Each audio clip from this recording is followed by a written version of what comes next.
Bom dia, povo abençoado de Jesus. Vamos para mais um estudo então, né? E no capítulo 7, verso 2, ele diz que melhor é ir na casa onde há um luto do que naquela que há um banquete, porque naquela se vê o fim de todos os homens. É interessante, em Hebreus 9, 27, está escrito: aos homens está ordenado morrer uma só vez e depois disso o juízo. Muitos no nosso meio vivem como se nunca fossem morrer a partir dessa terra. E amontoam tesouros aqui, saquitel furado, e não sabe quem vai ficar com eles. Porque hoje, até a herança para os filhos, eles querem tirar esse desgoverno que está no Brasil e esse novo império que está surgindo no mundo. Então, quando você vai num luto, num velório, eu particularmente gosto de pregar em velório. Porque ali é o momento do fim, ali é o momento de todos aqueles que habitam na terra. Então, quando você vai num lugar de luto, você vê ali o fim. Pode ser o homem mais rico do mundo ou o homem que não tem nada, né? A Bíblia limitou a vida dos homens a 120 anos. Deus limitou. Leia Gênesis capítulo 6, verso 1 a 3. Então, quando eu vou num lugar de luto, eu vejo ali que a esperança de um ser humano sem Jesus é nenhuma. Uma pessoa que não tem Cristo, qual é a esperança dele? Isso aqui. Porque hoje pode ser o meu último dia, o seu último dia. Então eu te pergunto, vale a pena? Vale a pena andar na prática do pecado? Vale a pena ser uma pessoa maldosa? Vale a pena ficar brigando todo dia? Vale a pena ter um casamento miserável? Não é melhor você pedir perdão? Não é melhor você fazer as pazes? Eu conheço vários casos de pessoas que moram dentro da mesma casa e há anos não conversam um com o outro. É um marido brigado com a mulher. Um passa nem bom dia dá para o outro e mora dentro daquela mesma casa há anos, 10, 20 anos. Pois quando você vai num lugar de luto, você vê que bobagem, que besteira. Por que não pede perdão? Por que não acaba com isso? Para que ter uma vida miserável dessa? E no verso 4 ele diz: o coração do sábio está na casa do luto. Por quê? O que significa isso? O coração do sábio, ele sabe que a carne dele tem que estar na cruz todos os dias. Ele sabe que esse mundo vai acabar, que isso vai passar, que nós estamos aqui de passagem. O que é estar na casa do luto? É na certeza, na plena convicção que isso aqui não é a minha morada. É estar na plena convicção que quem crê em Jesus tem a vida eterna. No verso 8 ele diz: melhor é o fim das coisas do que o princípio. Hoje você está triste? Leia o fim da Bíblia, lê lá Apocalipse 21. Tudo isso que você está passando vai passar. Não tem mal que dure para sempre, e nem provação que fique a vida inteira. Uma hora vai passar.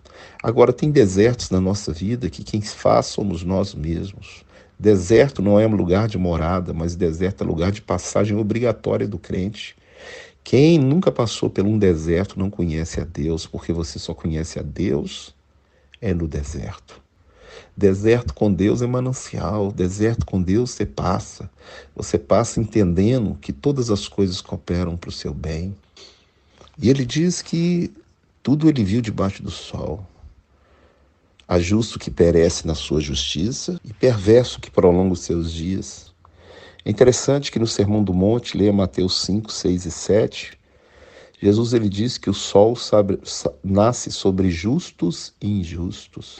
E Deus ele é bom até para com ingratos e maus. O que é isso? Deus não tem desejo de condenação de ninguém.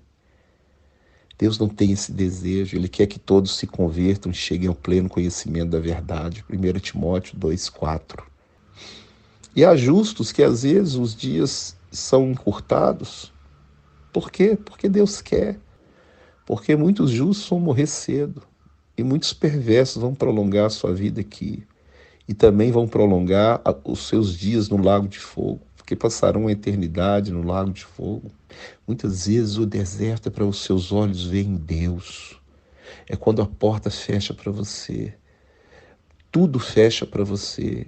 Que aí Deus abre a porta. Ele mostra o poder dele abrindo a porta. E nem sempre abrir a porta é te curar, mas é afofar o seu leito na enfermidade. Nem sempre abrir a porta te dá bens materiais aqui, mas é não deixar faltar nada para você durante a sua peregrinação. No verso 20 ele diz: não há homem justo sobre a terra que faça o bem e não peque. É interessante que a Bíblia diz que todos pecaram e destituídos estão da glória de Deus. Todos. Não há um justo, não há um sequer. Todos nós, a nossa justiça é como trapo de imundície. Em Romanos 5 diz que justificados, mediante a fé, temos paz com Deus por meio de Cristo Jesus. Você não é justo, mas hoje você está declarado justificado, porque o justo, Jesus Cristo, justificou você pela vida dele.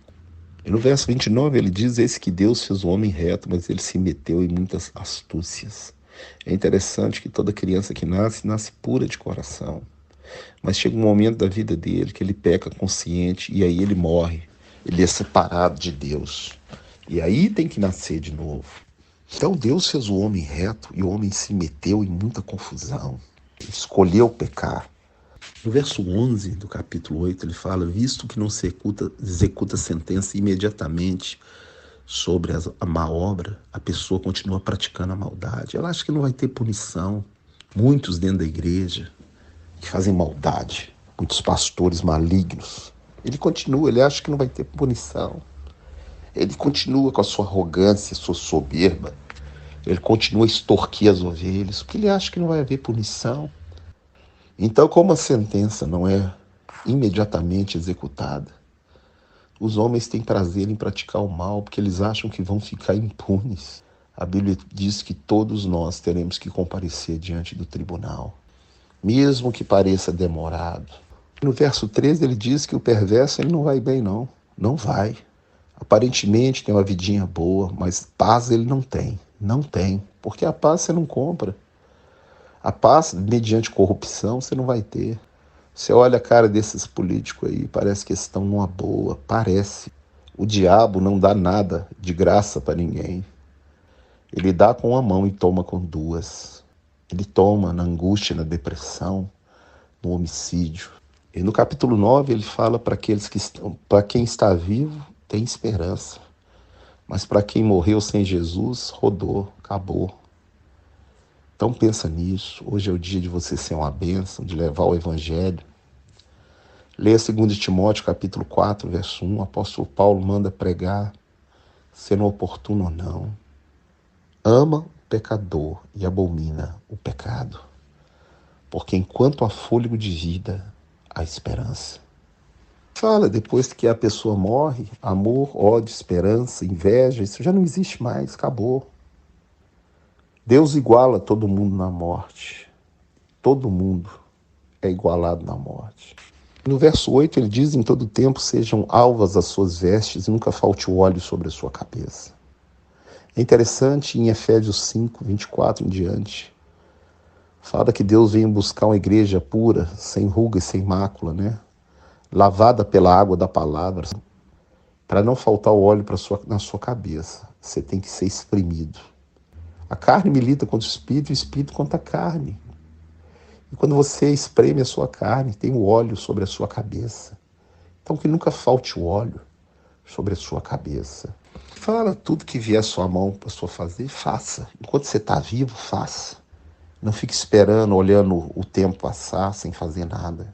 Vai fazer para Deus, porque o seu trabalho no Senhor não é em vão. Faça com sabedoria, com entendimento, né? O verso 17 fala que as palavras dos sábios ouvidas em silêncio valem mais do que os gritos dos tolos que governam, né? Quanto tolo governando hoje, igreja? Termina no verso 18: melhor é a sabedoria do que as armas de guerra. É interessante que toda vez que você luta com a força do seu braço, você vai colher amargura, angústia. A maior arma que Deus deixou é o amor, porque Ele é o amor, Ele é Deus. Deus é a maior arma. Obedeça o que Ele mandou, seja praticante da palavra e não simplesmente ouvinte, enganando a você mesmo. Não seja enganado por você mesmo. Deixa a palavra te transformar. Jesus falou, as palavras que eu tenho dito são espírito e são vida. Que Deus te abençoe e te guarde, que Deus te dê um dia abençoado, uma semana abençoada e te livre do mal, você e sua família, em nome de Jesus.